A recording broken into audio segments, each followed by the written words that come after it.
बिस्मिल्लाहिर्रहमानिर्रहीम। आज का हमारा टॉपिक है differences between prokaryotes and eukaryotes.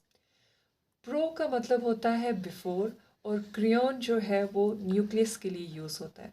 तो प्रोक्रियोट्स ऐसे ऑर्गेनिजम्स होते हैं जिनके पास ट्रू न्यूक्लियस प्रेजेंट नहीं होता। इसके मुकाबले में जब हम यूक्रियोट्स देखते हैं तो जो यू का वर्ड है वो ट्रू के लिए यूज़ होता है और क्रियोन हम जानते हैं कि वो न्यूक्लियस के लिए यूज़ होता है।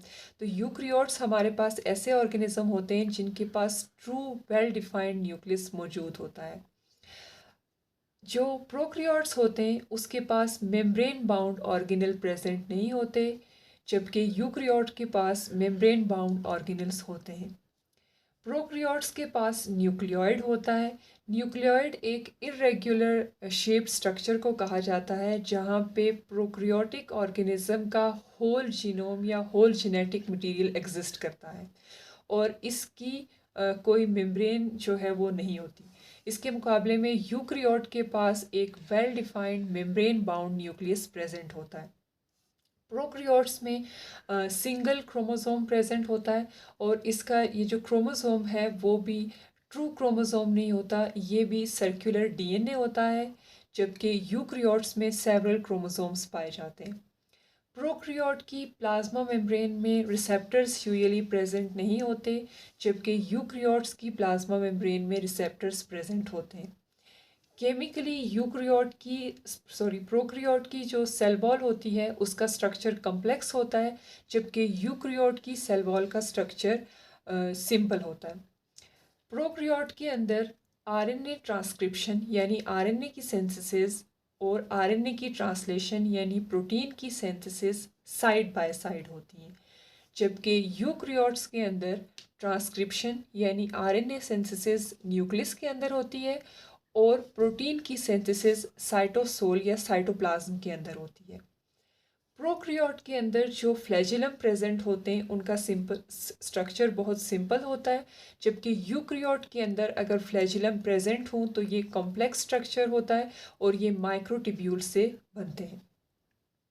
प्रोक्रियोट के पास पिलाए होता है और फिब्राए होता है। पिलाए और फिब्राए दोनों जो स्ट्रक्चर हैं वो प्रोक्रियोट अटैचमेंट के लिए यूज़ करता है। इसके अलावा पिलाए के थ्रू कंजुगेशन का प्रोसेस होता है, जबकि यूक्रियोट के पास सीलिया स्ट्रक्चर प्रेजेंट होते हैं।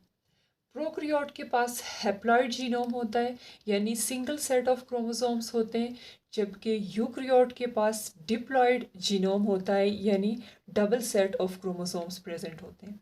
प्रोक्रियोट के पास बहुत सारे प्लाज्मिड्स होते हैं, जबकि यूक्रियोट्स के पास ये केस बहुत रेयर होता है, लेकिन प्लाज्मिड जो हैं वो यूक्रियोट्स में भी प्रेजेंट होते हैं, जिसमें हम यीस्ट की एग्जांपल दे सकते हैं। प्रोक्रियोट का जीनोम कॉम्पैक्ट होता है, जबकि यूक्रियोट के जीनोम में लार्ज अमाउंट में रेपिटेटिव और नॉन कोडिंग डीएनए पाया जाता है। प्रोक्रियोट्स के राइबोसोम्स स्मॉल होते हैं, जबकि यूक्रियोट के राइबोसोम लार्ज साइज़ के होते हैं जो साइटोप्लाज्म में पाए जाते हैं। इसके अलावा जो ऑर्गेनल्स में होते हैं, जैसे हम बात कर सकते हैं क्लोरोप्लास्ट और माइटोकॉन्ड्रिया, उन राइबोसोम का साइज़ स्मॉल होता है। प्रोक्रियोट के पास साइटोस्केलेटन नहीं होता, जबकि यूक्रियोट के पास साइटोस्केलेटन प्रेजेंट होता है। प्रोक्रियोट के जो क्रोमोसोम होते हैं उसमें हिस्टोन प्रोटीन्स प्रेजेंट नहीं होती, जबकि यूक्रियोट के क्रोमोसोम में हिस्टोन प्रोटीन्स प्रेजेंट होती हैं। हिस्टोन प्रोटीन एक स्ट्रक्चरल प्रोटीन है जो कि डीएनए के स्ट्रक्चर को अपने गिर्द रैप करती है और एक स्मॉल स्पेस में large amount of DNA adjust होता है। यही काम प्रोक्रियोट के अंदर सुपर कॉइलिंग के थ्रू होता है। म्यूसिलिजेनियस कैप्सूल प्रोक्रियोट में प्रेजेंट होता है, जबकि यूक्रियोट में प्रेजेंट नहीं होता। प्रोक्रियोट का जो एवरेज साइज़ है वो तकरीबन 0.5 टू 100 माइक्रोमीटर है, जबकि यूक्रियोटिक सेल का एवरेज साइज़ 10 टू 150 माइक्रोमीटर है। प्रोक्रियोट्स के अंदर यूजुअली जो रिप्रोडक्शन होती है वो एसेक्सुअल रिप्रोडक्शन होती है, जबकि यूक्रियोट्स के अंदर most common type of reproduction जो है वो सेक्सुअल रिप्रोडक्शन होती है।